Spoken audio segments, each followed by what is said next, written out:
Atomic structure, topic का नाम है एटॉमिक स्ट्रक्चर। वैसे तो इस टॉपिक का नाम होना चाहिए था बोर्स मॉडल, क्योंकि जो बोर्स ने जो मॉडल दिया था वो सबसे सेटिस्फैक्ट्री मॉडल था और वो ही मॉडल माना जाता है, और उससे बेस्ट कोई मॉडल बना ही नहीं है जो बोहर ने दिया था मॉडल। तो वैसे तो इसका नाम नील बोर ही होना, नील बोर क्या, बोहर्स मॉडल ही होना चाहिए था, क्योंकि क्वेश्चन बोहर्स मॉडल पे आते हैं। एटॉमिक स्ट्रक्चर नाम दे दिया तो पढ़ लेते हैं, कई कई बुक में ये बोहर्स मॉडल भी मिलता है। ठीक है, तो एटॉमिक स्ट्रक्चर स्टार्ट कर रहे हैं।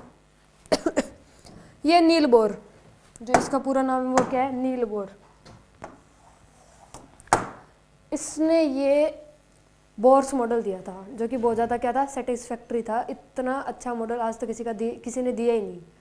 इसने एक ये भी बताया था कि जो एटम है, जो एटम का मास है वो एटम के सेंटर पर क्या है, कंसंट्रेटेड है। एटम का जो मास है वो एटम के सेंटर पर क्या है, कंसंट्रेटेड है, और इलेक्ट्रॉन उसके रिवॉल्व घूम रहे हैं, उसके अराउंड रिवॉल्व कर रहे हैं। उसके अराउंड क्या कर रहे हैं, रिवॉल्व कर रहे हैं। ये सब बातें नील बोर ने बताई। तो ये मॉडल मतलब बहुत माना जाता है और चल ही रहा है जब से इसने ये सारी बातें बताई। इसने बहुत सारे फॉर्मूले बताए थे नील बोर ने, कि किसी भी इलेक्ट्रॉन का अगर रेडियस बताना है, अगर कोई इलेक्ट्रॉन घूम रहा है, अगर कोई इलेक्ट्रॉन अपनी ऑर्बिट में घूम रहा है तो उसका रेडियस निकाल लो, ठीक है, वेलोसिटी निकाल लो, kinetic energy, potential energy, total energy, और क्या था, एंगुलर मोमेंटम एल, ये निकाल लो। ये सारी बातें नील बोर ने बताई थी। नील बोर ने जो मॉडल दिया था, बोर्स मॉडल, उससे पहले भी कई मॉडल आए थे जो फ्लॉप हो गए थे। सबसे पहला मॉडल था जॉन डोल्टन का, डोल्टन तो डोल्टन ने अपने मॉडल में बताया कि जो दुनिया की सबसे छोटी चीज़ है वो है एटम। एटम दुनिया की सबसे छोटी चीज़ है। एटम को ना तो कोई फिजिकली और ना ही कोई केमिकली प्रोसेस से तोड़ा जा सकता है। एटम दुनिया की सबसे छोटी चीज़ है, ठीक है। तो जैसे ये न्यूज़पेपर में आई कि एटम दुनिया की सबसे छोटी चीज़, तो साइंटिस्ट लोगों ने सोचा कि अगर एटम से भी कोई छोटी चीज़ अगर हमने फाइंड कर दी तो हम भी फेमस हो जाएंगे, क्योंकि डल्टन फेमस हो चुका था ये बात बता के कि एटम दुनिया की सबसे छोटी चीज़ है। लेकिन फिर जब साइंटिस्ट लोगों ने रिसर्च की उस बात पर, तो उन्हें मिला कि जो एटम है उसके अंदर क्या है, प्रोटॉन और इलेक्ट्रॉन भी है। तो एटम तो दुनिया की सबसे छोटी चीज़ नहीं हुई, क्योंकि उसके अंदर से हमें क्या मिल रहे हैं, इलेक्ट्रॉन और प्रोटॉन, है ना। तो वो एटम कैसे होगी, तो ये बात तो गलत प्रूफ होगी। जो डोल्टन ने बताई थी कि ये बात प्रूफ गलत होगी, ये जो मॉडल था ये फ्लॉप हो गया, ठीक है। उसके बाद आया थॉमसन ने मॉडल दिया। थॉमसन ने कहा कि जो ये एटम है, atom is like a watermelon जैसा है एटम। वाटरमेलन में क्या होता है, उसके अंदर सीड होते हैं, बीज उसमें धसे हुए होते हैं, और आसपास क्या होता है, रेड प्लाज्मा जो हम खाते हैं। तो उसने बोला कि एटम ऐसा है, वाटरमेलन जैसा है, इसमें ये जो बीज है ये इलेक्ट्रॉन है और बाकी जो है वो पॉजिटिव चार्ज है। लेकिन ये तो ऐसा हो ही नहीं सकता, फिर तो वो मिक्स ही ना हो जाएंगे, इलेक्ट्रॉन और प्रोटॉन मिक्स ही ना हो जाएंगे। फिर ये तो नेक्स्ट दिन ही फ्लॉप हो गया था कि नहीं ये तो गलत ही है मॉडल, ये तो हो ही नहीं सकता, ये गलत हो गया। उसके बाद आया रदरफोर्ड ने जो मॉडल बताया वो ठीक था। रदरफोर्ड का मॉडल क्या था, रदरफोर्ड ने कहा, ये बातें रदरफोर्ड ने बताई थी कि ये न्यूक्लियस है, ये क्या है, न्यूक्लियस, इसके अराउंड इलेक्ट्रॉन रिवॉल्व कर रहे हैं, ये क्या है, इलेक्ट्रॉन, ठीक है। इलेक्ट्रॉन क्या कर रहे हैं, घूम रहे हैं, ऐसा एटम है, एटम का स्ट्रक्चर ऐसा है।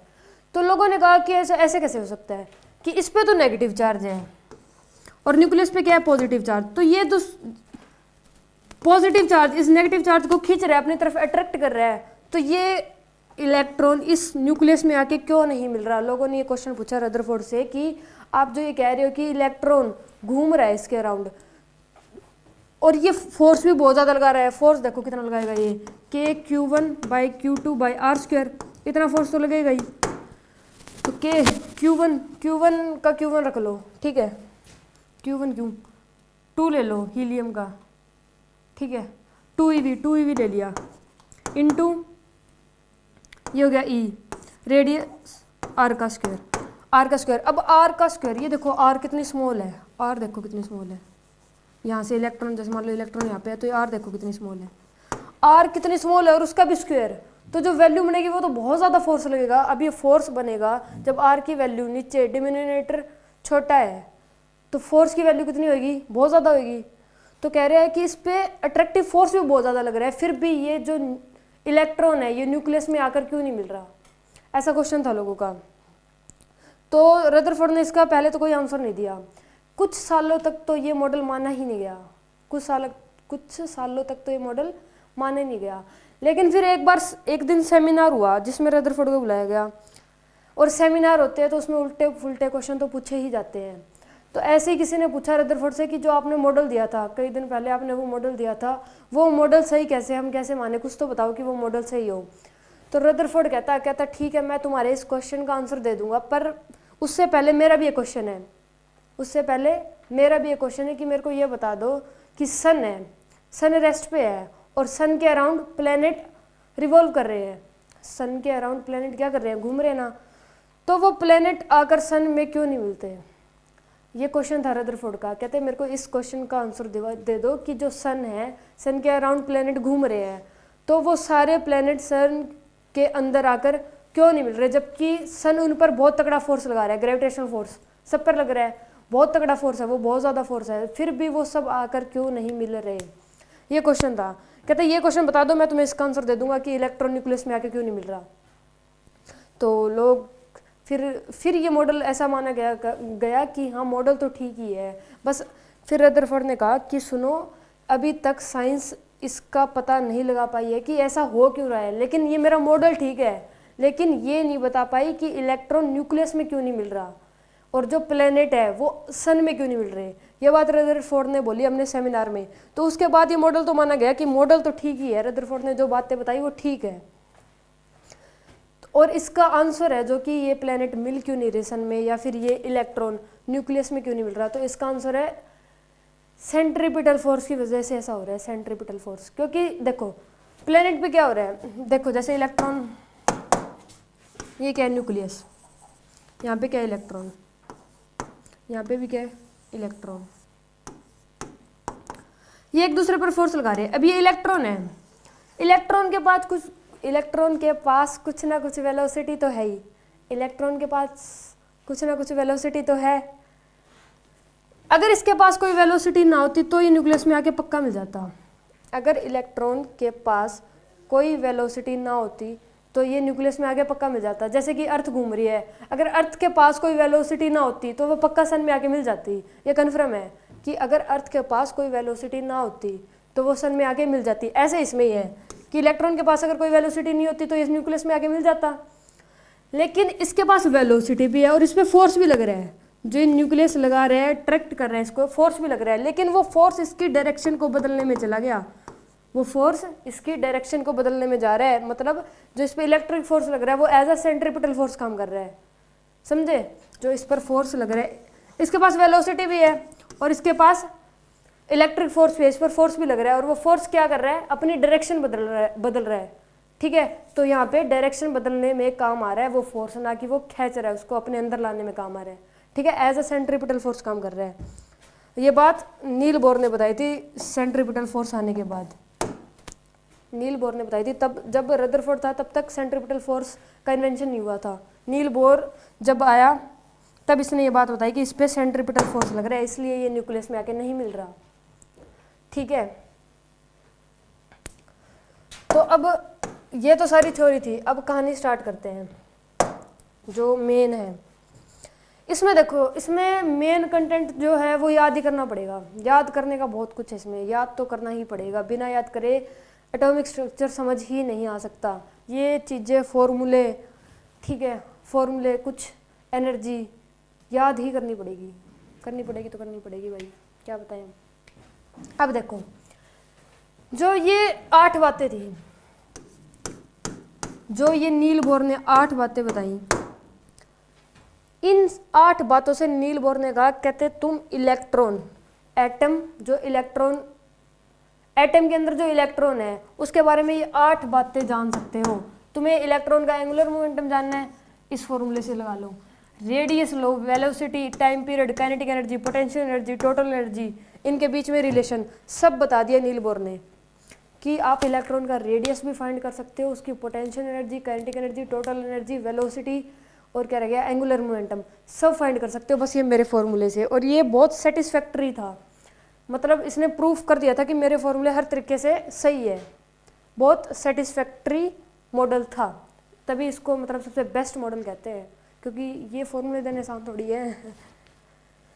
लेकिन इसमें जो एक बात थी, जो मेन बात थी कि ये वैलिड कब है, ये वैलिड है सिर्फ हाइड्रोजन लाइक एटम पे।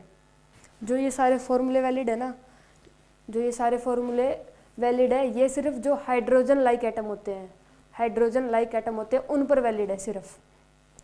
हाइड्रोजन लाइक एटम मतलब जिसमें सिर्फ एक इलेक्ट्रॉन हो, जिस एटम में सिर्फ एक इलेक्ट्रॉन हो, तो हम ये फॉर्मूला लगा के उसका angular momentum, time period, radius, velocity, kinetic energy सब निकाल सकते हैं। लेकिन उस एटम में क्या होना चाहिए, सिर्फ एक इलेक्ट्रॉन होना चाहिए। और वो कौन कौन से होते हैं? अब हाइड्रोजन जैसे सारे एटम तो होते ही नहीं है ना, सारे एलिमेंट थोड़ी होते हैं हाइड्रोजन जैसे, बनाने पड़ते हैं। देखो हाइड्रोजन क्या होता है,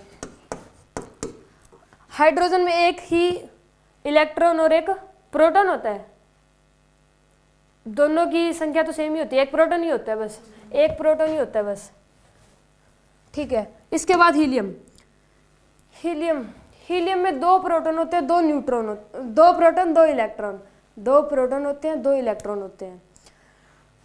हीलियम He की बात कर रहे हैं, तो हम इसे एनर्जी देके 1 इलेक्ट्रॉन लॉस करवा सकते हैं।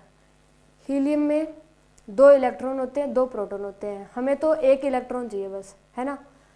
तो हम क्या करेंगे, इसे एनर्जी देंगे हीलियम को क्या दे दी, एनर्जी। एनर्जी दे दी तो उसने 1 इलेक्ट्रॉन क्या कर दिया, लॉस कर दिया, 1 इलेक्ट्रॉन क्या कर दिया, लॉस कर दिया। तो इसके पास कितना बचा, 1 इलेक्ट्रॉन, 1 इलेक्ट्रॉन बचा हीलियम के पास, 1 इलेक्ट्रॉन बचा हीलियम के पास। अब इसमें क्या आ गया, 1 इलेक्ट्रॉन आ गया, तो मतलब ये सारे फॉर्मूले वैलिड है, हम निकाल सकते हैं फिर तो उस इलेक्ट्रॉन की सब कुछ निकाल सकते हैं, रेडियस, ये जो भी चीज़ें दी हुई है सब निकाल सकते हैं। क्यों, क्योंकि उसमें सिर्फ 1 इलेक्ट्रॉन है। अब उसने 1 इलेक्ट्रॉन का लॉस किया, हीलियम ने लॉस किया 1 इलेक्ट्रॉन का, 1 इलेक्ट्रॉन, तो इस पर क्या आ जाएगा, पॉजिटिव चार्ज आ जाएगा। पॉजिटिव चार्ज आता है जब कोई एटम इलेक्ट्रॉन लॉस करता है तो उस पर पॉजिटिव साइन आता है, और गेन करता है तो नेगेटिव, ये तो केमिस्ट्री में पढ़ा होगा। तो इसने क्या किया, लॉस किया तो पॉजिटिव साइन आ जाएगा। तो He पर ये फॉर्मूले वैलिड नहीं है, He पॉजिटिव पर वैलिड है, ठीक है। एक हो गया हाइड्रोजन, दूसरा क्या होगा, He पॉजिटिव,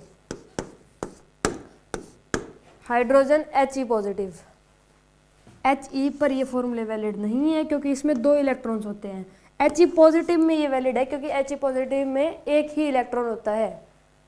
डन। इसके बाद क्या आता है, हीलियम के बाद लिथियम, Li पॉजिटिव, नहीं Li, सिर्फ Li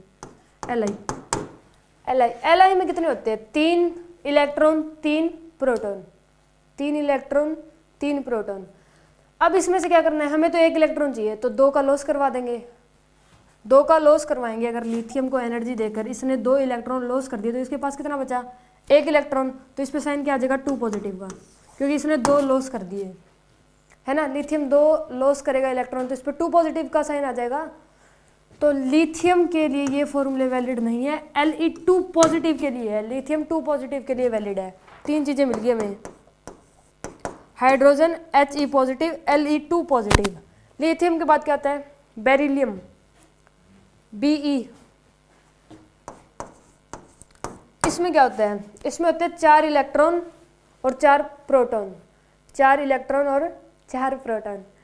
हमें क्या चाहिए, 1 इलेक्ट्रॉन चाहिए, एटम में सिर्फ 1 इलेक्ट्रॉन चाहिए और इसके पास कितने हैं, 4। तो हम क्या करेंगे, एनर्जी देंगे और 3 का लॉस करवा देंगे।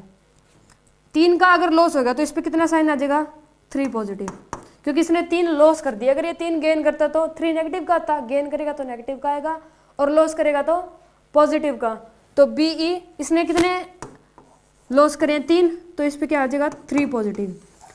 तो Be बेरिलियम के लिए ये फॉर्मूले वैलिड नहीं है, Be3 पॉजिटिव के लिए ये फॉर्मूले क्या है, वैलिड है। तो हमें 4 चीज़ें मिल गई, देखो Be3 पॉजिटिव, रुको 4 चीज़ें क्या मिली सुनो। एक तो था हाइड्रोजन, एक था He पॉजिटिव, एक था Li2 पॉजिटिव और एक क्या था Be3 पॉजिटिव। हमारे सिलेबस में बस इन चारों की बातें हैं, हाइड्रोजन, हीलियम, लिथियम, बेरिलियम।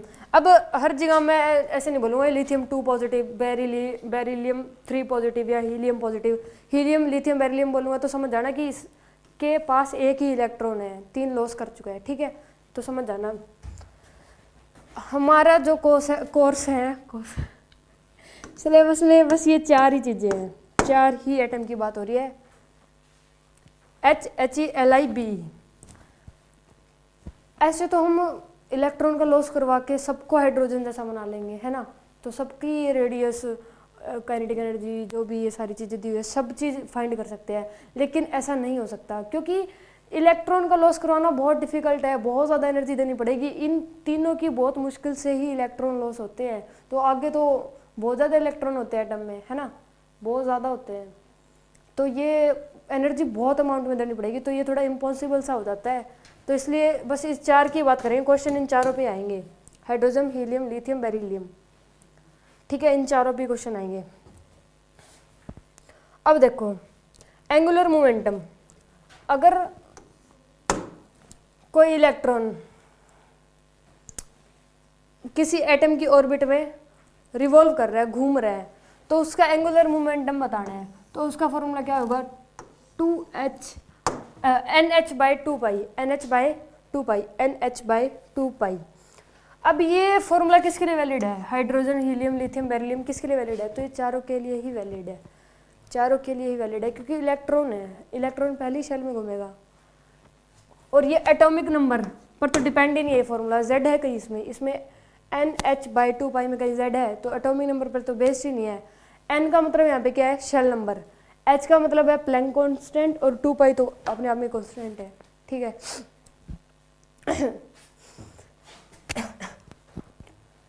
तो अगर कोई बोल दे कि हाइड्रोजन, हीलियम, लिथियम के बीच में एंगुलर मोमेंटम का रेशो बताओ, हाइड्रोजन, हीलियम, लिथियम की पहली शेल में क्या घूम रहा है, इलेक्ट्रॉन घूम रहा है, तो इनके बीच में रेशो बताओ, तो आंसर क्या आएगा, 1:1:1, क्योंकि n number of shell number तो सबका क्या है, 1 ही है, तो 1 ही आएगा, चाहे हाइड्रोजन ले लो, चाहे हीलियम ले लो, चाहे लिथियम ले लो, तो रेशो एंगुलर मोमेंटम का रेशो कितना आएगा, 1:1:1, डन। तो इस फॉर्मूले से एंगुलर मोमेंटम फाइंड कर सकते हैं इलेक्ट्रॉन का। सेकंड क्या है, रेडियस का फॉर्मूला क्या आएगा, 0.53 एंगस्ट्रॉम, n²/z, यहाँ पे एंगस्ट्रॉम पे बात हो रही है, ठीक है, एंगस्ट्रॉम, और n²/z, n क्या है यहाँ पे शेल का नंबर, और z क्या है, एटॉमिक नंबर, z है यहाँ पे एटॉमिक नंबर, ये है शेल नंबर, और ये क्या है, एटॉमिक नंबर, ठीक है। ये सारे जो दिख रहे हैं ये शेल नंबर है और एटॉमिक नंबर है, z atomic number, n shell number. तो इस फॉर्मूले से हम क्या कर लेंगे, रेडियस फाइंड कर सकते हैं किसी भी इलेक्ट्रॉन की, कितनी रेडियस पर घूम रहे हैं, 0 पॉइंट, अब ठीक है, रेडियस का ये फॉर्मूला है। वेलोसिटी फाइंड कर सकते हैं किसी भी इलेक्ट्रॉन की, वो कितनी स्पीड से घूम रहा है, वेलोसिटी, और उसका फॉर्मूला क्या होता है, 2.18 × 10⁻⁶ Z/n, और जो ये वाली वैल्यू है 2.18 × 10⁻⁶, ये पता है कहाँ से आई है, ये आई है जब स्पीड ऑफ लाइट कितनी है, 3 × 10⁸, इसको डिवाइड कर दे 137 से, तब ये वैल्यू आ जाएगी, चाहे कैलकुलेट करके देख लो, ठीक है। स्पीड ऑफ लाइट को क्या करना है, डिवाइड करना है 137 से, तो ये वैल्यू आ जाएगी, और Z/n। अब सबसे ज़्यादा कन्फ्यूजन ये होती है कि Z ऊपर आएगा या फिर n ऊपर आएगा, तो एक तो वेलोसिटी में काइनेटिक एनर्जी में, पोटेंशियल एनर्जी में और टोटल एनर्जी में, इन सब में जेड ऊपर है। और ये तो याद ही करनी पड़ेगी, रट्टे मारो चाहे कुछ भी करो, लेकिन ये याद करनी पड़ेगी, कोई भी ट्रिक लगाओ। ये ही यहाँ पे बहुत गलतियाँ होती है कि जेड ऊपर आएगा, एन ऊपर आएगा। ठीक है, तो इस स्पीड ऑफ लाइट को 137 से डिवाइड करेंगे तो आ जाएगा 2.18 इंटू 10⁻⁶, और उससे मल्टीप्लाई कर देंगे z/n, और उससे मल्टीप्लाई कर देंगे z/n से, तो क्या आ जाएगा वेलोसिटी। तो क्या आ जाएगी वेलोसिटी। ठीक है, अब जैसे कोई बोल दे कि लिथियम की थर्ड शेल में इलेक्ट्रॉन घूम रहा है तो उसकी वेलोसिटी बताओ, तो यहाँ पे क्या आ जाएगा, लिथियम का एटॉमिक नंबर कितना होता है 3, यहाँ पे आ जाएगा 3, और n कौन सी शेल बोली थी थर्ड, तो 3, तो z की जगह क्या पुट करेंगे 3 और n की जगह भी 3। नेक्स्ट आता है टाइम पीरियड। टाइम पीरियड का मतलब होता है कि जो इलेक्ट्रॉन है वो अपना एक चक्कर कितने टाइम में पूरा कर रहा है। टाइम पीरियड का मतलब क्या होता है कि इलेक्ट्रॉन अपना पूरा एक चक्कर कितने टाइम में पूरा कर रहा है, तो उसे क्या बोलते हैं, उस इलेक्ट्रॉन का टाइम पीरियड। ठीक है, तो टाइम पीरियड का फॉर्मूला क्या होता है 1.5 इंटू 10⁻⁻60 n³/z², n³/z²। अब देखो अगर बोल दे कि लिथियम है, लिथियम का एटॉमिक नंबर कितना होगा 3 आएगा, तो इसकी जगह तो क्या आ जाएगा 3, ये तो चेंज होएगा ही नहीं। अगर बोल दे कि लिथियम की फर्स्ट शेल में इलेक्ट्रॉन घूम रहा है, सेकंड में घूम रहा है और थर्ड में घूम रहा है, लिथियम की फर्स्ट शेल में घूम रहा है, सेकंड में और थर्ड में, तो उसके टाइम पीरियड का रेशो बताओ। लिथियम में जो इलेक्ट्रॉन घूम रहे हैं अलग अलग शेल में, उनके टाइम पीरियड का रेशो बताओ, तो कितना आ जाएगा 1:8:27, क्योंकि एक बार तो n की जगह क्या पुट करना है 1 का क्यूब कितना आएगा 1, एक बार क्या पुट करेंगे सेकंड शेल में घूम रहा है सेकंड टाइम, तो 2 का क्यूब कितना आ जाएगा 8, और एक बार क्या आ जाएगा, अब थर्ड शेल में घूम रहा है, पहले घूम रहा था फर्स्ट शेल में, फिर सेकंड, फिर थर्ड, अब थर्ड में घूम रहा है तो 3 का क्यूब 27, तो रेशो क्या बनेगा 1:8:27। अगर कोई ये पूछ ले कि लिथियम की फर्स्ट सेल में, सेकंड सेल में, थर्ड सेल में इलेक्ट्रॉन घूम रहा है, तो उन इलेक्ट्रॉन के टाइम पीरियड का रेशो बताओ, तो रेशो कितना आएगा 1:8:27, और ये आया कैसे, इसमें शेल का नंबर पुट करने से। ठीक है, fifth kinetic energy. Kinetic energy का फॉर्मूला होता है 13.6 EV। यहाँ पे EV में बात कर रहे हैं। एनर्जी है ना, ये एनर्जी की बहुत सारी यूनिट होती है। ठीक है, जूल ले लो, MEV ले लो, EV ले लो, रिडबर्ग ले लो, बहुत सारी एनर्जी की यूनिट होती है। तो यहाँ पे किस में बात कर रहे हैं EV में। न्यूक्लियर फिजिक्स में MEV करी थी, न्यूक्लियर फिजिक्स में MEV में पढ़ रहे थे, और यहाँ पे क्या है EV है ना। इसका फॉर्मूला क्या होता है 13.6 EV इंटू Z²/n²। तो Z की वैल्यू पुट कर देंगे जो भी एटॉमिक नंबर होएगा, और n शेल का नंबर पुट कर देंगे, और 1 ये होता है रिडबर्ग, 1 किसके इक्वल होता है 13.6 के EV के, तो इसको रिडबर्ग भी बोल सकते हैं कि 1 रिडबर्ग इंटू Z²/n²। तो ये दोनों ठीक है, वैसे तो याद तो दोनों कर लो तो बेटर है, बाकी वैल्यू तो करनी है 13.6। ठीक है, पोटेंशियल एनर्जी तो सबको ही पता है कि अगर काइनेटिक एनर्जी की मल्टीप्लाई 2 से कर देंगे -2 के साथ, तो क्या आ जाएगी पोटेंशियल एनर्जी आ जाएगी, क्योंकि इसमें भी जो इलेक्ट्रॉन है वो सर्कुलर पाथ में घूम रहे हैं। इलेक्ट्रॉन न्यूक्लियस के अराउंड सर्कुलर पाथ में घूम रहे हैं, और ऐसा ही केस सैटेलाइट और अर्थ के बीच में बढ़ा था कि जो अगर सैटेलाइट सर्कुलर पाथ में घूम रही है तो उसकी पोटेंशियल एनर्जी क्या हो जाएगी -2 इंटू काइनेटिक एनर्जी। ये सेम ही मेथड यहाँ पे लग रहा है। तो ये तो थी काइनेटिक एनर्जी, और इसे मल्टीप्लाई कर दिया -2 से, तो क्या आ जाएगी पोटेंशियल एनर्जी। टोटल एनर्जी आ जाएगी minus kinetic energy, kinetic energy के आगे माइनस का साइन लगा देंगे तो क्या आ जाएगी टोटल एनर्जी। तो यहाँ से 2 रिलेशन भी है कि पोटेंशियल एनर्जी और काइनेटिक एनर्जी में क्या रिलेशन होता है। तो जो पोटेंशियल एनर्जी होती है वो 2 टाइम्स ऑफ काइनेटिक एनर्जी होती है। Potential energy 2 times of kinetic energy. ठीक है, और टोटल एनर्जी और काइनेटिक एनर्जी में क्या रिलेशन होता है, तो टोटल एनर्जी होती है काइनेटिक एनर्जी काइनेटिक एनर्जी का आगे माइनस लगा दो, बस वही टोटल एनर्जी के बराबर आ जाएगी। और एक टोटल एनर्जी और पोटेंशियल एनर्जी में तो भी तो था एक, है ना, टोटल एनर्जी होती है पोटेंशियल एनर्जी बाई 2। ये ग्रेविटेशन फील्ड में भी पढ़ा था, ग्रेविटेशन वाले में भी पढ़ा था, तो ये यहाँ पे भी वैलिड है। ठीक है, तो ये जो सारे 8 पॉइंट है ये याद करने पड़ेंगे। अगर ये याद नहीं किया तो एटॉमिक स्ट्रक्चर समझ आएगा ही नहीं, ये याद करने पड़ेंगे पहले। एक बार फिर से सुन लो। एंगुलर मोमेंटम होता है NH/2π, रेडियस होता है 0.53 एंगस्ट्रॉम n²/z, वेलोसिटी होती है 2.18 इंटू 10⁶ z/n, टाइम पीरियड होता है 1.5 इंटू 10⁻⁻60 n³/z²। काइनेटिक एनर्जी होती है या तो इसे 1 रिडबर्ग z²/n² बोल लो या 13.6 eV z²/n²। पोटेंशियल एनर्जी होती है -2 इंटू 13.6 eV z²/n² या फिर -2 रिडबर्ग z²/n²। टोटल एनर्जी होती है -13.6 eV z²/n² और -1 रिडबर्ग z²/n² बोल लो। टोटल एनर्जी और काइनेटिक एनर्जी में रिलेशन होता है कि potential energy equal to -2 into kinetic energy, और टोटल एनर्जी काइनेटिक एनर्जी में रिलेशन होता है कि total energy equal to minus kinetic energy. और एक पोटेंशियल एनर्जी में भी था कि total energy equal to potential energy divided by 2। तो ये सारी बातें तो याद ही करनी पड़ेगी, जब तक ये याद नहीं होगी तब तक आगे क्वेश्चन आगे समझ नहीं आएगा बस कुछ। और ये बहुत काम आई आगे, तो ये याद करो, टिप्स में होनी चाहिए। जब तक ये याद ना करो तो आगे बढ़ने का कोई फ़ायदा नहीं है, तो मत करना चाहिए, मतलब आगे मत बढ़ना चाहिए जब तक ये याद नहीं होगी। पहले ये याद कर लो, रट्टा मार लो बुरी तरह, टिप्स में होनी चाहिए।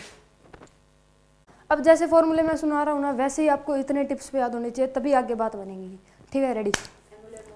एंगुलर मोमेंटम होता है NH/2π, रेडियस होता है 0.53 एंगस्ट्रॉम n²/z, वेलोसिटी होती है 2.18 इंटू 10⁻⁶ z/n, टाइम पीरियड होता है 1.5 इंटू 10⁻⁻16 n³/z²। काइनेटिक एनर्जी होती है 13.6 eV z²/n²। पोटेंशियल एनर्जी होती है -2 into 13.6 eV z²/n²। Total energy होती है -13.6 eV z²/n²। Potential energy equal to -2 into kinetic energy. Total energy equal to minus kinetic energy. Total energy equal to potential energy by 2। तो इस time में अगर इस तरह याद होंगे तो आगे बात बनेगी, अदरवाइज नहीं बनेगी। तो ऐसे टिप्स में होने चाहिए ही ये फॉर्मूले। जो 8 फॉर्मूले थे वो याद कर लिए होंगे। 8 के बाद ये 10 वैल्यूज़ है, पूरी 10 वैल्यूज़ है, ये भी आपको याद करनी है। इसमें आपको पहले बताया था और अभी बता रहा हूँ कि याद करना ही पड़ेगा। याद करने का तो फ़ायदा है ही, क्योंकि इससे क्वेश्चन हो जाएंगे बहुत इजीली, वरना तो लोगों से तो क्वेश्चन होते नहीं। अगर ये वैल्यू याद कर ली तो ठीक है, नहीं करी तो फिर टाइम जाएगा आपका ही। अब सुनो, ये क्या है, energy level diagram. H atom मतलब हाइड्रोजन जैसे एटम, जो हमने hydrogen He positive, Le2 positive और Be3 पॉजिटिव करे थे, उसके लिए एक एनर्जी लेवल डायग्राम है। मतलब एनर्जी लेवल डायग्राम मतलब क्या है समझो। हम जो स्ट्रक्चर बनाते हैं वो कैसा बनाते हैं, पहली शेल, दूसरी शेल, तीसरी शेल और ये 4th शेल। ठीक है, यहाँ पे क्या इलेक्ट्रॉन है,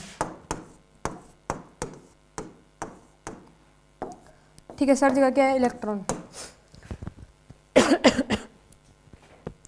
अब ये बारी बारी ऐसे डायग्राम बनाना पड़े, पहले ये ऐसे बनाओ, फिर सर्कल बनाओ, फिर इलेक्ट्रॉन बनाओ, तो इसमें बहुत ऐसा प्रॉब्लम आती है कि मतलब थोड़ा सा टाइम लगता है। इलेक्ट्रॉन ऐसे सर्कल, पूरा सर्कल बनेगा या नहीं। तो ये एक ऐसी अलग ही एक डायग्राम बना दिया कि ऐसे स्ट्रेट लाइन डायग्राम बना दिया, ऐसे 4 लाइनें, ऐसे डायग्राम बना दिया। इसका मतलब ये नहीं कि इलेक्ट्रॉन स्ट्रेट लाइन में जाएगा या स्ट्रेट लाइन में मूव करेगा, ऐसा नहीं है। वो घूमेगा तो सर्कुलर पाथ पे ही घूमेगा, तो सर्कुलर पाथ पे ही, बस ये डायग्राम चेंज कर दिया इसका। शेल नंबर ये दे दी, जो ये लाइन सी है इसे शेल बना दिया। ये शेल नंबर 1 है, ये 2, ये 3, ये 4। इसमें क्या थी, ये 1, ये 2, ये 3 और ये 4। दिख नहीं रहा होगा,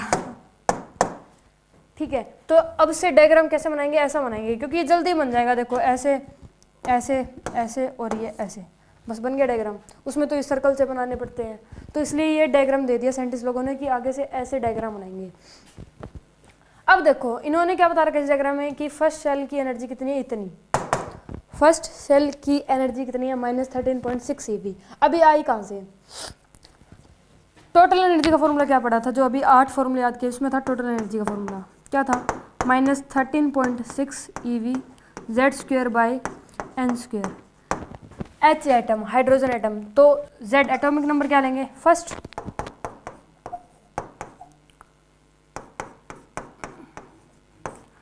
शेल नंबर कौन सी है, shell number first shell number.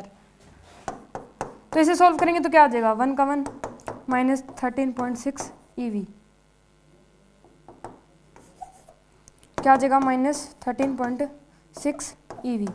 तो फर्स्ट शेल की एनर्जी आ गई -13.6 eV।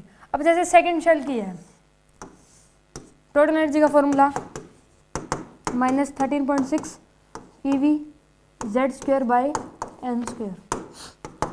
-13.6 इंटू Z वही सेम रहेगा, एटॉमिक नंबर तो सेम ही रहेगा। N नंबर ऑफ शेल कौन सी होगी, शेल नंबर 2 का स्क्वायर क्या हो जाएगा 4। तो इसे सॉल्व करेंगे, इसे सॉल्व करके देख लेना, आंसर आएगा -3.4 eV, -3.4 eV। और ये क्या आ जाएगी, सेकेंड सेल की एनर्जी, जो शेल नंबर सेकेंड है उसकी क्या आ जाएगी एनर्जी। तो ऐसे थर्ड की भी निकाल सकते हो, ये इतनी आएगी, इसमें कोई मिस्टेक नहीं है इन वैल्यूज़ में, ये इतनी आएगी, और फोर्थ की भी इतनी ही आएगी, निकाल के देख लेना इस फॉर्मूले से, -13.6 Z²/n²। ठीक है, तो आप ये ऐसे निकालने बैठोगे तो बहुत टाइम लग जाएगा, ऐसे निकालोगे, कैलकुलेशन करोगे, कैलकुलेशन तो सबसे ज़्यादा टाइम खाती है। तो ये 4 वैल्यू याद कर लो पहले, कि फर्स्ट सेल की वैल्यू होती है -13.6 eV, सेकेंड की होती है -3.4 eV, थर्ड की होती है -1.51 eV, और फोर्थ की होती है -0.85 eV। ठीक है, पहले ये 4 वैल्यू याद कर लो आराम से।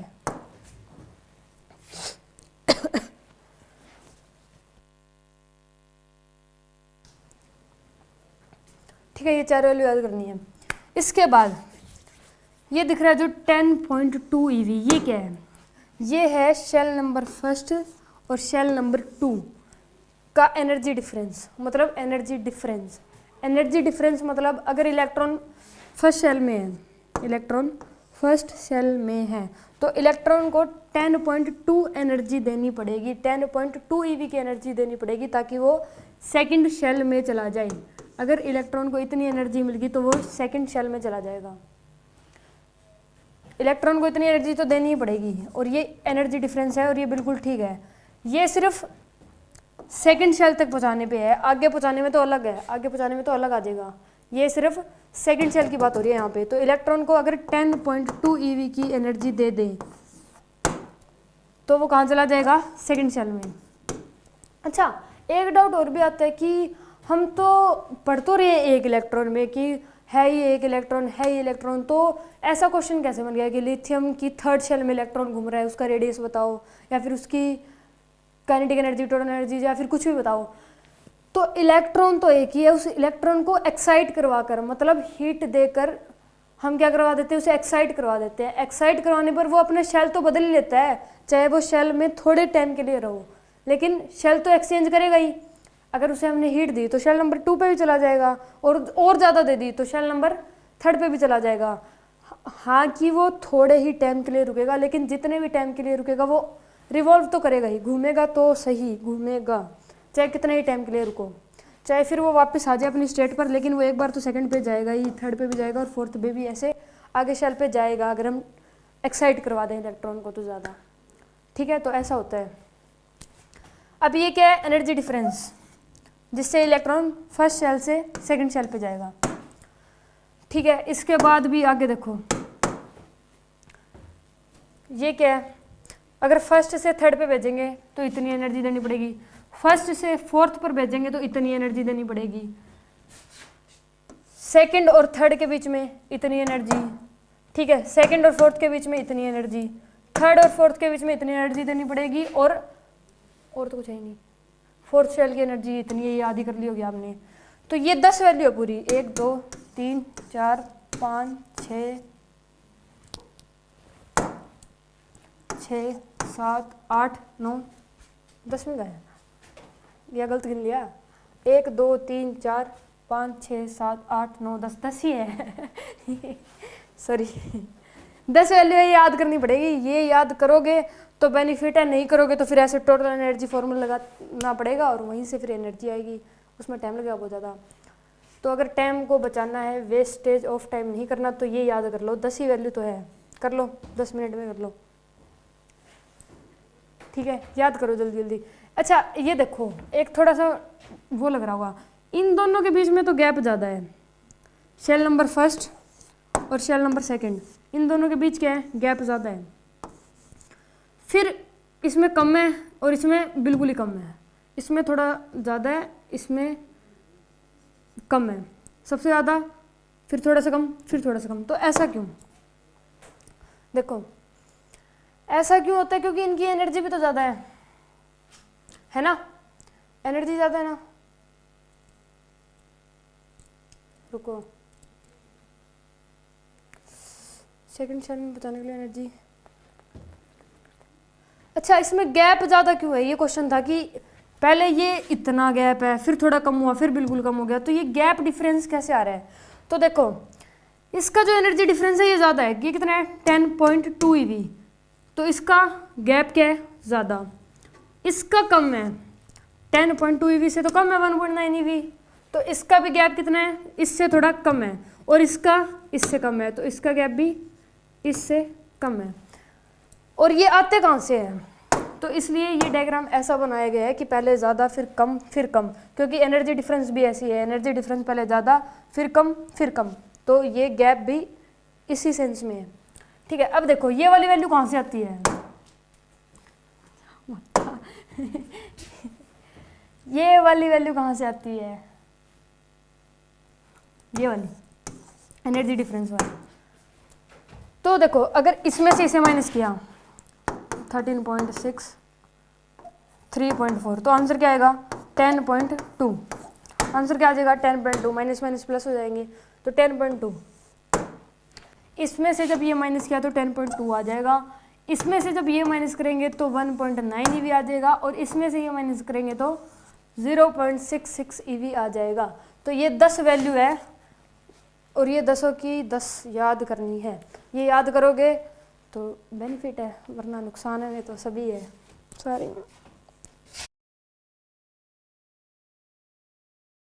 अब जैसे फॉर्मूले मेरे को याद है वैसे ही आपको होने चाहिए, अगर वैसे हो गए तो ठीक है, फिर आगे आपके क्वेश्चन सॉल्व हो जाएंगे, अदरवाइज नहीं होंगे, ये रह जाएगा एटॉमिक स्ट्रक्चर, इसमें से पक्का क्वेश्चन आए ही आएगा पक्का।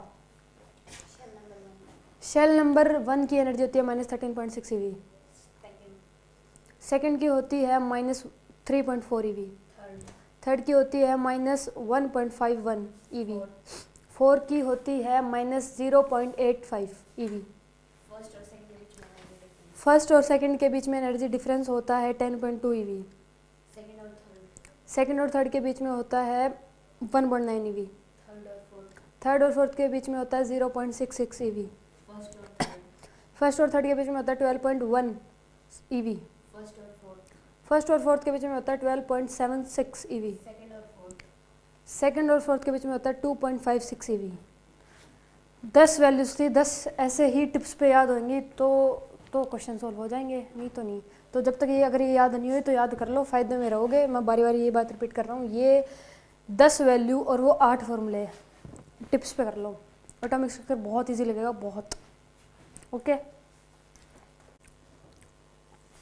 अब जो ये वैल्यूज़ याद करी है इनके बेनिफिट्स देखते हैं, क्या बेनिफिट है ये वैल्यू याद करने के। अब ये एनर्जी है तो इसलिए याद होनी चाहिए क्योंकि क्वेश्चन में पूछता है वेवलेंथ बताओ, फोटोन की वेवलेंथ बताओ, कि फोटोन की वेवलेंथ बताओ, ऐसा क्वेश्चन आ जाता है। तो उसमें एनर्जी ये वैल्यू याद होनी चाहिए क्योंकि फॉर्मूले में है ई की वैल्यू, मतलब डेल्टा ई फॉर्मूले में ऐसा है, तो ये वैल्यू याद होंगी तो आप ठीक है तभी वैल्यू पुट करके डाल दोगे, वरना वैल्यू निकालनी पड़ेगी। अब वैल्यू निकालनी कैसे पड़ती है पहले वो सीखो, पहले वो देखते हैं वैल्यू कैसे निकालते हैं।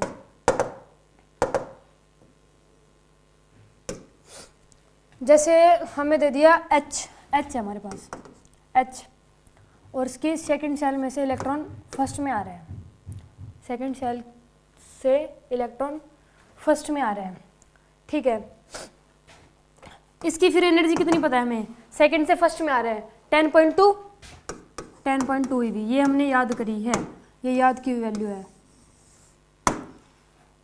अगर ये याद कर रखी है, एक तो यहाँ पे बेनिफिट है, अगर ये याद कर रखी है तो ठीक है, नहीं अदरवाइज वो निकालनी पड़ेगी टोटल एनर्जी या फिर कुछ लगा के, वो फॉर्मूला लगा के वो निकालनी पड़ेगी। अगर ये याद कर रखी है तो ठीक है, सीधी पुट कर दी, वरना एनर्जी निकालनी ही पड़ती है, ठीक है। तो अब क्या करना है, हमें निकालना है लैम्डा, मतलब वेवलेंथ। फॉर्मूला क्या होता है, E equal to h c by lambda, तो लेमडा का फॉर्मूला क्या बन जाएगा, एच सी बाई ई, ठीक है, क्या बन गया, h c by e. H की वैल्यू कितनी होती है, 6.6 into 10⁻34 into c, speed of light होती है 3 इंटू 10⁸8। ई की तो एक ये वैल्यू है, एक तो ये है 1.2, और इसे मल्टीप्लाई कर देंगे किससे, मल्टीप्लाई कर देंगे 1.6 इंटू 10⁻⁹, और इसे मल्टीप्लाई भी करेंगे 19 आएगा ये, इसे मल्टीप्लाई करेंगे 10⁻10 से, क्योंकि ये हमें एंगस्ट्रॉम में चाहिए तो ये इससे मल्टीप्लाई करना पड़ेगा, ठीक है। और ये डिवाइड तो करेंगे, ईवी में निकाल रहे हैं, एंगस्ट्रॉम में, सॉरी। तो इस वैल्यू को सॉल्व करके देख लो, इस वैल्यू को सॉल्व करके देख लो, एक तो यहाँ से आ गई, पहला तो ये है, इसको छोड़ दो और इस वैल्यू को सॉल्व करके देख लो। एक अब हम निकाल रहे हैं मैं He+, मतलब हीलियम, He+, इसमें भी, इसमें कौन से शेल में से कौन से शेल में जाएगी, इसमें थर्ड से 2 मान लेते हैं, ठीक है, इसमें थर्ड में से 2, ये थर्ड में से 2 में जा रही है। और एनर्जी कितनी होगी फिर इसकी, एनर्जी 1.9 ईवी, ये याद करी थी कि थर्ड में सेकंड में से थर्ड में आए, चाहे थर्ड में से सेकंड में जाए, एनर्जी डिफरेंस इतना ही आएगा 1.9 ईवी, ठीक है। अब यही फॉर्मूला लगाते हैं, h c by lambda, lambda की वैल्यू क्या आ जाएगी, एच सी बाई ई आ गई। अब इसे सॉल्व करते हैं, एच की वैल्यू वही same 6.6 into 10⁻34 into 3 into 10 into 10⁻10 divided by, एक तो ये आएगा 1.9, और इसे मल्टीप्लाई 4 से भी करना पड़ेगा क्योंकि थर्ड शेल में से सेकंड में जा रही है, ना कि फर्स्ट में आ रही है, तो 4 से मल्टीप्लाई भी करेंगे। 1.9 इंटू 4 इंटू 1.6 इंटू 10⁻⁻19। अब ये चीज़ देखो, ये देखो, इसमें तो ये वाली लाइन, इसमें ये वाली डिजिट, और इसमें ये वाली डिजिट सेम ही है, सेम ही है। और इन्हें सॉल्व करेंगे तो आंसर आता है, आंसर क्या आता है, इन्हें सॉल्व करेंगे तो, इन्हें सॉल्व करेंगे तो आंसर आता है 12375, 12375, यही है ना, यही है 12375। इन वैल्यू को सॉल्व करके देख लेना, यही डिजिट आती है, और ये याद कर लो, चाहे 12375। तो ये इतना सॉल्व क्यों करना है, सीधा ये फॉर्मूला लगा दो कि ये 12375 डिवाइडेड बाय डेल्टा ई मतलब जो चेंज आया, और ये क्या है ईवी में, और ये क्या है एंगस्ट्रॉम में, वैल्यू किस में आएगी, एंगस्ट्रॉम में, वैल्यू किस में आएगी, एंगस्ट्रॉम में। तो यहाँ से फॉर्मूला बन जाएगा, बस एनर्जी की वैल्यू पता होनी चाहिए, जो 10 डिजिट थी वो याद करी थी, वो हमें पता है तो ये बहुत ईजिली हो सकता है। अगर वो हमें नहीं पता तो पहले तो एनर्जी निकालेंगे, अगर वो वैल्यू और जो वो 8 फॉर्मूले थे अगर वो हमें नहीं पता तो पहले तो एनर्जी निकालेंगे, एनर्जी निकालनी पड़ेगी, वो फॉर्मूले के बिना एनर्जी आ ही नहीं सकती, फॉर्मूले याद होनी चाहिए। पहले एनर्जी निकालेंगे, एनर्जी के बाद इतना सब करेंगे, और यहाँ से ये इतनी बड़ी वैल्यू आएगी, इसे सॉल्व करने बैठेंगे, इसे सॉल्व करने बैठे तो हो लिया एग्जाम। ये कितनी बड़ी है, ये नहीं होएगी बहुत इजीली, यही वो हो जाओगे तुम, ये क्या होती है पावर में कंफ्यूज हो जाओगे, है ना, हम भी होते थे पावर में कंफ्यूज हो जाओगे, होते थे कि नहीं, होते ही हैं। पावर में कन्फ्यूज हो जाओगे तो ये सॉल्व नहीं होएगी, इतनी इजीली तो होएगी नहीं, हो जाएगी लेकिन टाइम तो खाएगी, है ना। तो टाइम ही तो बचाना है, टाइम बचाना है, तो सीधा ये एक ट्रिक बन गई कि 12375 divided by delta E EV और ये एंगस्ट्रॉम, ये लगाओ और किसी भी शेल, किसी भी इलेक्ट्रॉन का लैम्डा फाइंड कर लो। ये एक ट्रिक है, ये किसी बुक में नहीं लिखी पाई थी, ये सिर्फ यही है एक ट्रिक, ठीक है। तो ये देखो कितना इजीली हो गया इस ट्रिक से।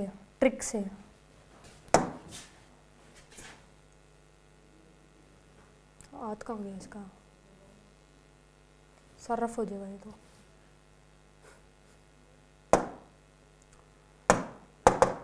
ये रहा फॉर्मूला क्रिएटिव, ये रहा, ये ड्राइव किया था ना 12375 डिवाइडेड बाय डेल्टा ई, और ये किस में आएगा, ईवी में, और ये पूरी वैल्यू किस में है, एंगस्ट्रॉम में, है ना।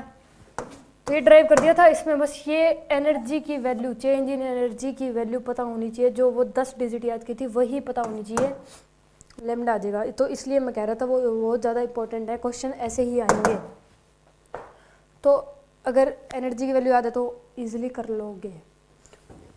Wavelength of a photon have energy delta e in terms of eV can be find out by this using formula. Formula ये है lambda equal to 12375 divided by delta e, और ये किस में होती है, ईवी में, और पूरी वैल्यू किस में आएगी, एंगस्ट्रॉम में। तो इससे क्वेश्चन सॉल्व हो जाएंगे। Okay, next, wavelength of a photon can be written as, ये सबको ही पता है, पूरी दुनिया को पता है कि E equal to h v होता है, एच न्यू होता है, ये वी नहीं है, न्यू, और E ये रिलेशन है कि E और न्यू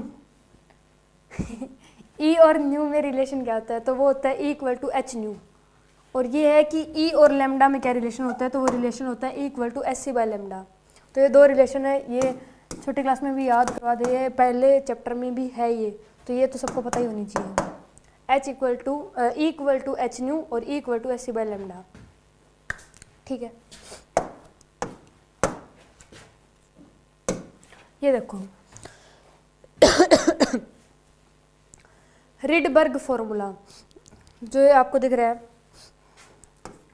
ये था रिडबर्ग, इसने भी फॉर्मूला दिया और इसके फॉर्मूले से भी हम लैम्डा फाइंड कर सकते हैं। इसने भी फॉर्मूला दिया और इसके फॉर्मूले से भी क्या फाइंड कर सकते हैं, लैम्डा। लैम्डा मतलब वेवलेंथ फाइंड कर सकते हैं। अब कर कैसे देख सकते हैं, देखो यहाँ पे जो ये है एन शेल की लोअर लिमिट, और ये है हायर लिमिट, लोअर लिमिट और हायर लिमिट। एल क्या है यहाँ पे, लोअर लिमिट, जिस शेल में आते हैं इलेक्ट्रॉन्स, और ये हायर जिसमें से आते हैं, हायर लिमिट, ठीक है।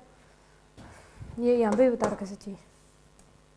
जेड एटॉमिक नंबर, और आर तो सबको ही पता है, रिडबर्ग कांस्टेंट, जिसकी वैल्यू यही होती है 1.097 इंटू 10⁻⁷ मीटर इनवर्स, ठीक है। अब ये फॉर्मूला है कैसे, देखो 1 बाय लैम्डा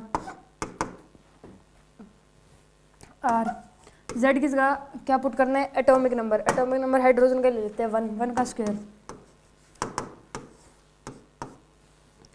ये आई फर्स्ट सेल में से, फर्स्ट का स्क्वायर, फर्स्ट में आई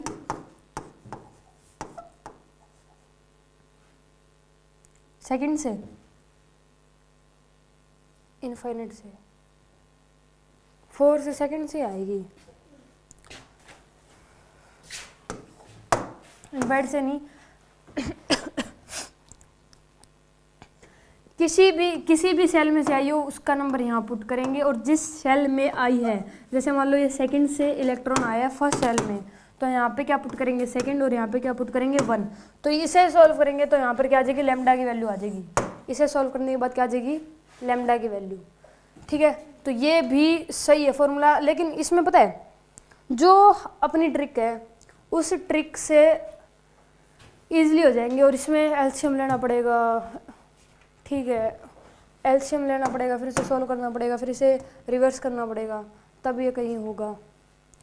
तो ये भी ठीक है अपने आप में, ये भी गलत नहीं है फॉर्मूले। और पता है जो बोर्ड में आएगा, बोर्ड में तो यही आएगा, क्योंकि बोर्ड वाले को पता ही है, वो तो पता ही नहीं है, बोर्ड में तो यही आएगा। अगर बोर्ड में आ गया तो यही लिख के आना है, ठीक है। तो दोनों ही अहमियत रखते हैं अपने आप में, और ये तो याद करना ही पड़ेगा। वो तो आपके लिए था, आपको जो अच्छा लगे वो कर लेना, जो ना लगे वो मेरा वापस दे देना ठीक है। तो वो आपके लिए इजली था, और ये इसमें बस थोड़ा सा कैलकुलेशन टफ है, बाकी तो कुछ नहीं। बाकी याद तो दोनों ही होनी चाहिए मेरी मानो तो, बाकी आपकी इच्छा है। अब देखो, hydrogen emission spectrum can be divided into 5 parts. अब ये क्या, सुनो,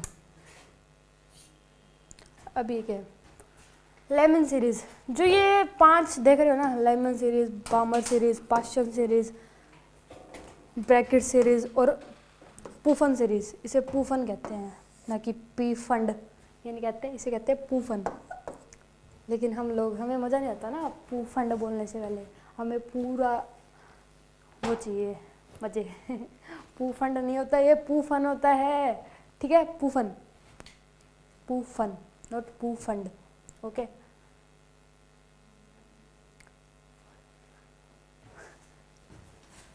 जो ये 5 थे, ये जो ये आगे नाम लगे हुए ना, ये साइंटिस्ट के नाम है।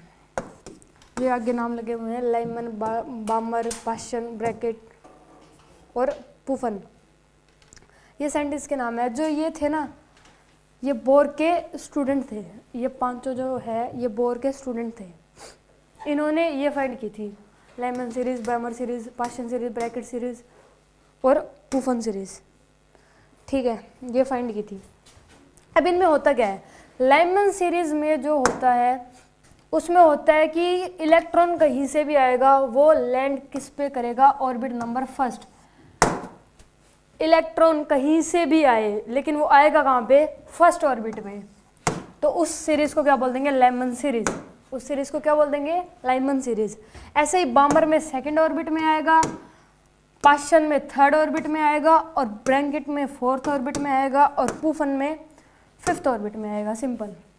इसमें बस यही बातें थी कि ये 5 जो सीरीज है, इनका मतलब ये है कि इन ऑर्बिट में इलेक्ट्रॉन आएगा किसी हायर शेल से, ठीक है। इसे आगे डिटेल में एक्सप्लेन करते हैं।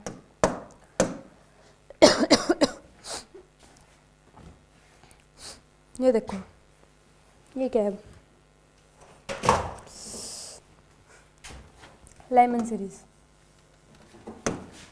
When electron jump from any higher shell to first shell, then emitted wavelength are called Lyman series. जब इलेक्ट्रॉन किसी हायर शेल में से फर्स्ट ऑर्बिट में आएगा, किसी भी हायर शेल, देखो एक तो इनके शेल के नाम क्या होते हैं, KLMN। इसका वैसे यूज़ नहीं है, लेकिन आगे इसको ही कंटिन्यू कर सकते हैं ओ से, ठीक है, कंटिन्यू होते हैं ये।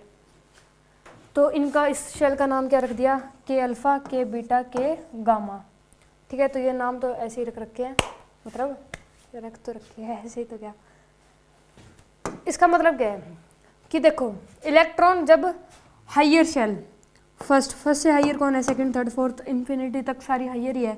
तो जो हायर शेल से फर्स्ट ऑर्बिट में आएगा और उससे जो वेवलेंथ निकलेगी, जब इलेक्ट्रॉन हायर शेल से फर्स्ट ऑर्बिट में आएगा और उससे जो वेवलेंथ इमिट होएगी, वेवलेंथ बाहर निकलेगी, उसे क्या बोल देंगे, लाइमन सीरीज।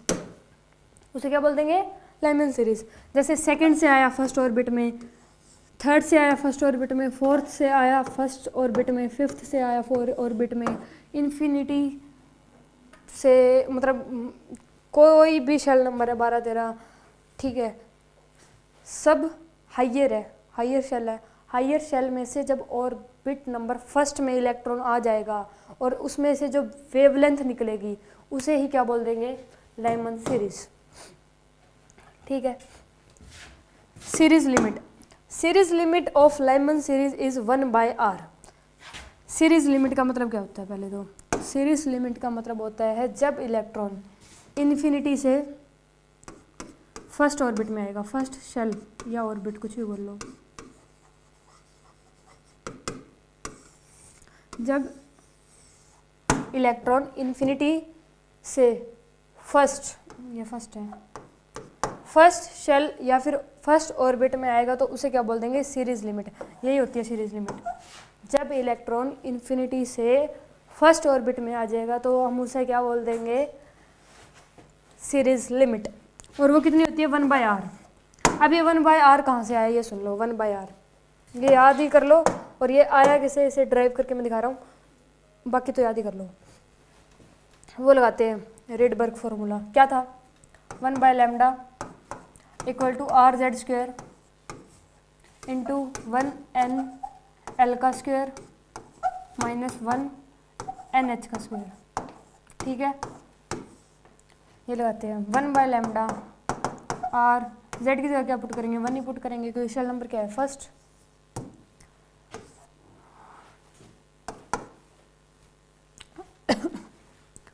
लोअर लिमिट क्या है, 1 ही है, 1 का स्क्वायर।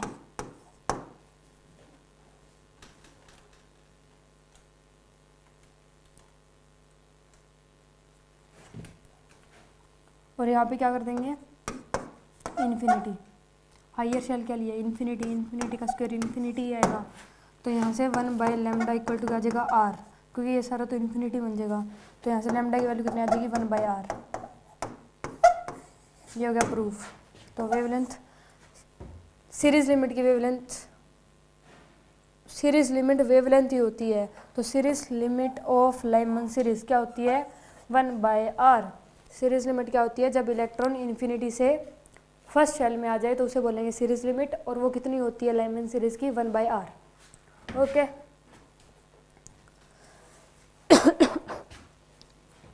नेक्स्ट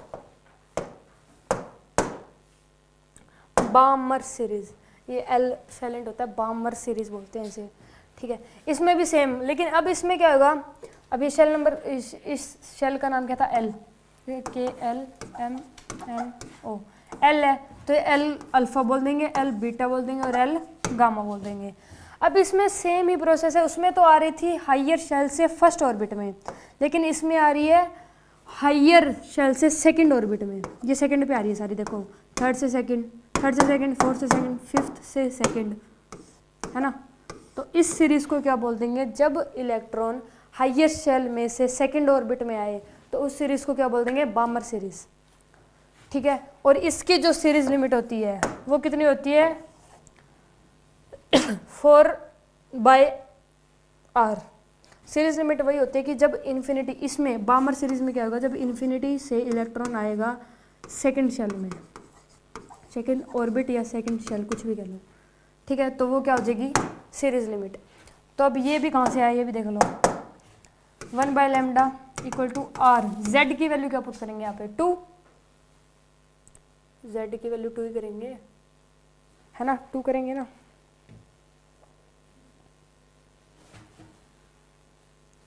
इलेक्ट्रॉन तो एक ही शेल होगी यार, 2 क्यों करेंगे, 1 ही करेंगे, 1 का स्क्वायर। ठीक है, 1/ यहाँ पे 2 पुट करेंगे क्योंकि शेल नंबर बढ़ गया, देखो शेल नंबर क्या आ गया, 2 आ गया, पहले 1 था, यहाँ पे 2 करेंगे, इन्फिनिटी का स्क्वायर। 1/λ इक्वल टू, ये सारा सॉल्व करेंगे तो आ जाएगा,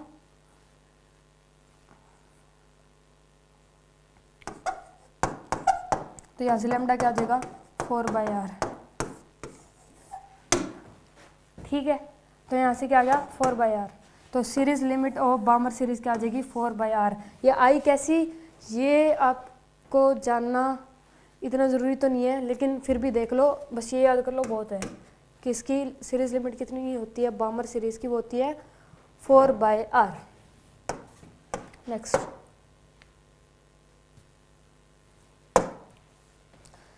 सेम KLMNOP 6 दे दी गई वर्षन। ठीक है, अब इसमें भी सेम ही होगा कि हायर शेल से जब इलेक्ट्रॉन थर्ड ऑर्बिट में आएगा तो उस सीरीज को क्या बोल देंगे, Paschen series. When electron jump from any higher shell to third shell then emitted wavelength, मतलब उसकी वेवलेंथ, जो वेवलेंथ निकलेगी उसे बोलेंगे पास्चन सीरीज। जब इलेक्ट्रॉन हायर शेल में से थर्ड शेल में आएगा और उसमें से वेवलेंथ इमिट होएगी, वेवलेंथ बाहर निकलेगी, उसे ही क्या बोलेंगे? पाश्चन सीरीज। उसे क्या बोलेंगे? पाश्चन सीरीज। ठीक है। और इसकी सीरीज लिमिट कितनी होती है?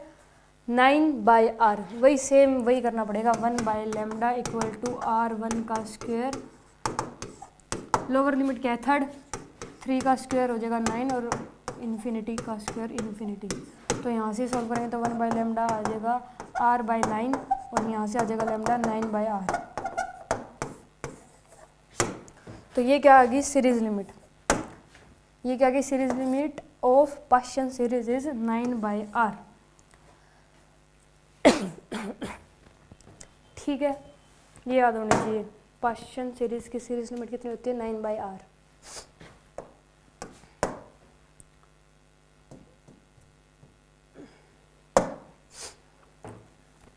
सेम वही अगेन ड्राइव करके दिखाने क्या?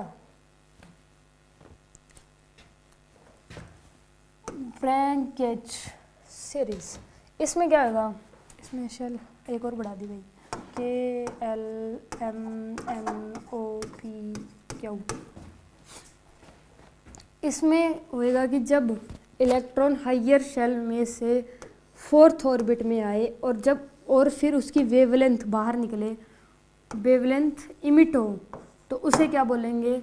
Brackett series. ब्रैकेट सीरीज बोलेंगे। ठीक है। और उसकी सीरीज लिमिट कितनी होती है? डेफिनेशन सुन लो। When electron jumps from any higher shell to fourth shell then emitted wavelength are called Brackett series. जब इलेक्ट्रॉन किसी भी हायर शेल से फोर्थ शेल में आएगा तो उसकी जो वेवलेंथ इमिट होएगी, वेवलेंथ बाहर निकलेगी, उसे ही क्या बोलेंगे? Brackett series. ठीक है। और इसकी सीरीज लिमिट कितनी होती है? 16/r। ये भी मैं ड्राइव करके दिखा रहा हूँ। ठीक है। 1/λ इक्वल टू r1 का स्क्वायर। ये याद भी होगी आपको इतनी करने के बाद। यहाँ पे फोर्थ पे आ रही है ना, 4 का स्क्वायर माइनस 1/∞। ये 1/λ इक्वल टू r/16 और लैम्डा की वैल्यू आ जाएगी 16/r।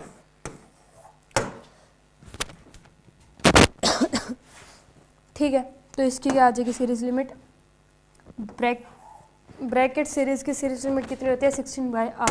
और ये याद करना है, मेन तो ये याद करना है कि सीरीज लिमिट कितनी होती है और कौन हायर शेल में से कौन से ऑर्बिट में आएगा, थर्ड, फोर्थ, फर्स्ट, फिफ्थ, कौन से ऑर्बिट में आएगा, ये दो चीज़ें याद करनी होती है।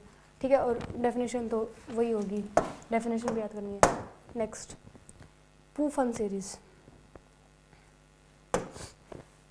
पूफन सीरीज क्या होती है?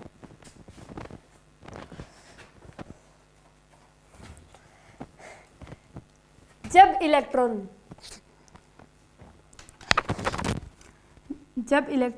किसी हायर शेल से ऑर्बिट नंबर 5th में आएगा, 5th ऑर्बिट में जब इलेक्ट्रॉन किसी हायर शेल से आएगा और जो वेवलेंथ इमिट होगी, जब वेवलेंथ बाहर निकलेगी, तो उस सीरीज को क्या बोल देंगे? पूफन सीरीज।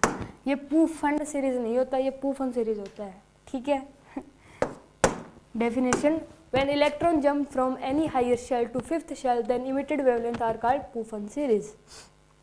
इसकी सीरीज लिमिट होती है 25/r। 25/r।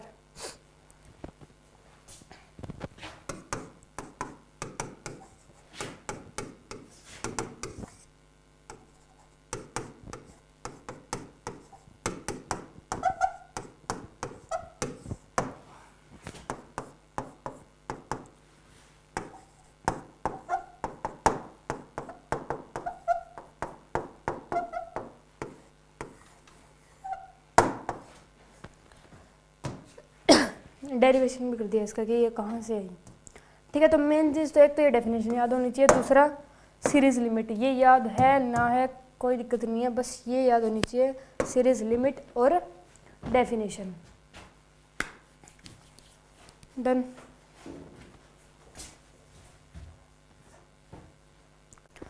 ये भी एक मेन ही है, मतलब ये भी पता होना चाहिए कि जो ये सीरीज है इसमें से कौन सी रेस निकलती है, इन सीरीज में से कौन कौन सी रेस बाहर निकलती है। तो जो ये पहली तीन है, पुफन, ब्रैंकिट और पाशन, जो ये तीन सीरीज है, इसमें से इंफ्रारेड रेज निकलती है, इंफ्रारेड रेज, ठीक है। बामर सीरीज ये इकलौती सीरीज है जिसमें से विजिबल रेज निकलती है, जो हम देख सकते हैं, विजिबल रेज, ठीक है। ये क्या होती है? बामर सीरीज। लास्ट है लाइमन सीरीज। लाइमन सीरीज में से जो रेज निकलती है वो होती है अल्ट्रा वायलेट रेज। ये तीनों बातें भी याद कर लेना कि इसमें इन तीनों में से ये निकलती है, इसमें से विजिबल और इसमें से ये, ठीक है। तो इसी के साथ एटॉमिक स्ट्रक्चर का दी एंड हो गया मतलब खत्म हो गया चैप्टर, समझ आ गया होगा।